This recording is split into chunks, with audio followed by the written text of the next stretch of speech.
dices, el acompañamiento terapéutico no es un policía. No.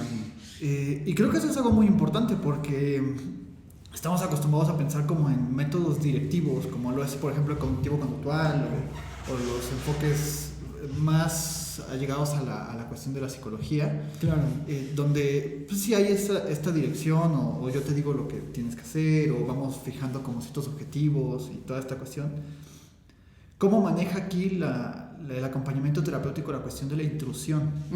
O sea, y el poder, porque, por ejemplo, si estás acompañando a alguien que tiene un refrigerador y le dices, no lo abras, no estés ahí, ¿qué haces entonces con esa posición que te da el paciente?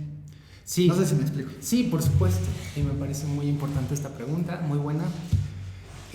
Pues justamente el acompañante terapéutico, después de generar este vínculo, lo que propone es que circule la palabra en el paciente.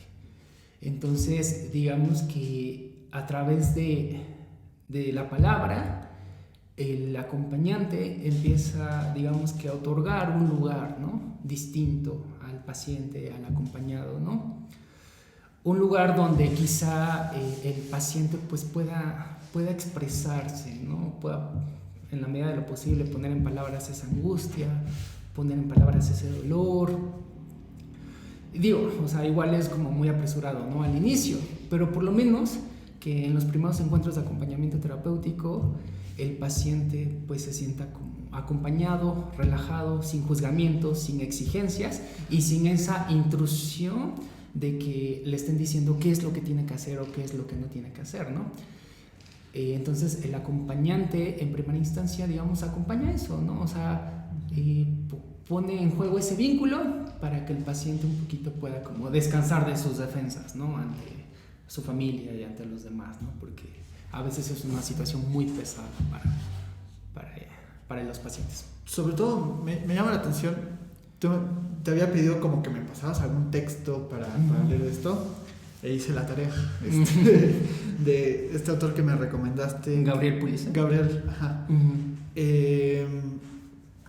Me parece muy interesante y creo que va como muy ad hoc de lo que vas diciendo, que él dice, bueno, o sea, la familia llega y te dice, quiero que mi hijo coma, quiero que mi hijo haga las tareas, que trabaje, que funcione, que se adapte, digamos, a las demandas de la cultura. Y me parece muy interesante porque normalmente lo que haría alguien inexperto es decir, pues sí, ¿no? O sea, pues sí, las metas del trabajo son que trabaje, que funcione, que deje de consumir, por ejemplo. Claro. Pero entiendo que el acompañamiento terapéutico dice, tenemos que hacer un poco de lado esa demanda que hace la cultura. Como ya lo hacía Freud con una de sus pacientes, que le dicen, es que necesito que le quites la homosexualidad a mi hija. Entonces dice, pues ¿qué crees? No va a pasar porque no se trata de eso. Y creo que acá hay algo similar. Sí. O sea, como en la cuestión de las demandas de la cultura, hacemos espérate, quédate, o sea, un poco al margen, que ahí se ve la influencia del psicoanálisis en Argentina. Claro. Y pues en todo esto, ¿no? Pero entiendo que sí es esta cuestión de yo no voy a obedecer esas demandas de la cultura, sino que voy a centrarme en las palabras del paciente, lo que tenga que decir, su angustia, no propiamente desde el psicoanálisis, porque no es psicoanálisis. No es psicoanálisis, por supuesto. Y eso es importante aclararlo, porque pudiera parecer a lo mejor a veces que hay o sea, hay parecidos, pero no es tal cual. Y pues, bueno, eso. Sí, justamente, mira, en Argentina existe hay varias fundaciones, varios lugares donde se trabaja el acompañamiento terapéutico. Yo estuve elaborando en una casi, 3 años, y el fundamento teórico del acompañamiento terapéutico, ellos se basan fuertemente en el psicoanálisis, ¿no? Esto no quiere decir que el acompañamiento terapéutico se pueda basar solamente en psicoanálisis, puede utilizar otros enfoques, otras prácticas, pero bueno, en el caso de Argentina y de esa fundación en específico que se llama Fundación Ágora, se basa en el modelo, en la clínica, en la teoría del psicoanálisis, perdón. Y es bien importante situar el fundamento teórico porque el acompañamiento terapéutico termina siendo una clínica de lo singular, del caso por caso. Digamos que esta es una similitud con el psicoanálisis, ¿no?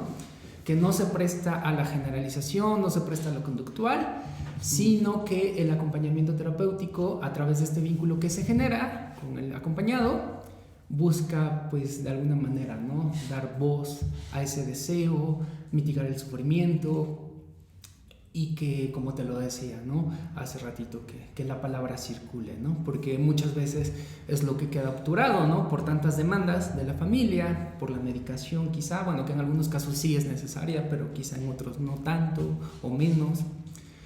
Entonces, digamos que de ahí parte la fundamentación teórica, ¿no? Que digamos que lo que se escucha, pues, es el inconsciente, el deseo, algunos conflictos, ¿no? que existieron o existen, ¿no? Y que quizá no es tan fácil dar cuenta porque, pues, como no son tan conductuales o no son como tan sintomáticos de enfermedades, bueno, enfermedades así como crónicas, pues es ahí donde se traba la cuestión y es ahí donde entra en juego el acompañamiento terapéutico. Claro, porque bueno, por todo esto que llevamos dicho de la intrusión, hablábamos antes de prender la cámara, que normalmente se le confunde mucho con la función de la sombra, como alguien que te va siguiendo, que te va diciendo qué hacer, que te va echando ánimos a veces cuando se considera necesario. Y que además de confundirlo con la sombra, se confunde mucho con esta cuestión conductual. O sea, si necesito que el niño autista me vea a los ojos, pues primero que vea al reloj. Primero que vea, o sea, como cosas muy, muy conductuales. Claro. Y bueno, entiendo que el acompañamiento terapéutico no es propiamente eso, pero me gustaría que explicaras un poco a la gente por qué no es, además de esta cuestión de la intrusión, por qué no es una sombra y por qué no es un conductista, digamos. Claro, sí, me parece muy importante esta pregunta para seguir aclarando el panorama del acompañamiento terapéutico. Bueno, como te lo mencioné al principio, es un modelo de formación, el acompañamiento terapéutico.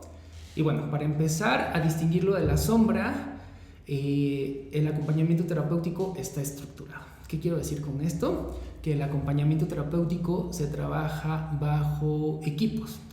Y como un equipo tiene que haber una figura de coordinación, un coordinador, ¿no? Coordinadora, que lidere este equipo de acompañamiento terapéutico. Se trabajan, en Argentina se trabajan por lo menos 2 acompañantes terapéuticos en un caso y la tercera persona que sería la figura del coordinador, y digamos que esto lo diferencia notablemente de la sombra. Porque, sí conozco, pero no estoy como muy, muy al tanto del trabajo de la sombra, pero creo que es como en solitario, creo que es como un poquito más disperso. Entonces la diferencia es esa, que digamos se trabaja en equipo, los acompañantes son los que van directamente a la casa, digamos a la escena con el paciente, ¿no? A los hospitales, etc. Se trabaja por horarios, días y horarios establecidos el acompañamiento terapéutico, ¿no? Digamos, se establece un encuadre. Los acompañantes son los que están directamente con el paciente generando este vínculo. Aquí la figura del coordinador es bien importante porque, digamos, es el que lleva la matriz del acompañamiento terapéutico, ¿no? Porque es el que se pone en contacto directo con la familia del paciente. Cuando se presta a trabajar de manera interdisciplinaria, se pone en contacto con los otros profesionales, con el psiquiatra, con el psicoanalista, y digamos que el coordinador es el que centraliza, digamos de alguna manera, lo que sucede en el caso, lo que está sucediendo con ese paciente, porque de alguna manera está en contacto con la familia, con los otros profesionales y está en contacto con los acompañantes, ¿no? Entonces el coordinador, digamos, establece como los objetivos, los lineamientos, lo que habría que seguir en ese caso, ¿no? Y de alguna manera también de esto depende, ¿no? Depende de la gravedad del caso o de lo que se está trabajando, pero también el coordinador, digamos, realiza reuniones pues de manera regular con los acompañantes, porque es bien importante eso, no porque, o sea, por ejemplo, Juan X vaya los martes y Rosita vaya los viernes, se pierda el trabajo, ¿no? Pues no sé qué hace Juan y Rosita no sabe, no sabe qué hace Juan y Juan no sabe qué hace Rosita, ¿no? Justamente las reuniones son como para hablar de lo que se genera en ese acompañamiento. O sea, debe estar articulado todo el trabajo. Exactamente, Sí. Pareciera que no, pero al final el coordinador articula este trabajo. Y no necesariamente es para que Juan y Rosita hagan lo mismo con el paciente, ¿no? O sea, eso no es controlable, ¿no? Eso va a depender de cómo se genera el vínculo con el paciente. Pero sí se tiene que establecer hacia dónde se está apuntando el acompañamiento terapéutico.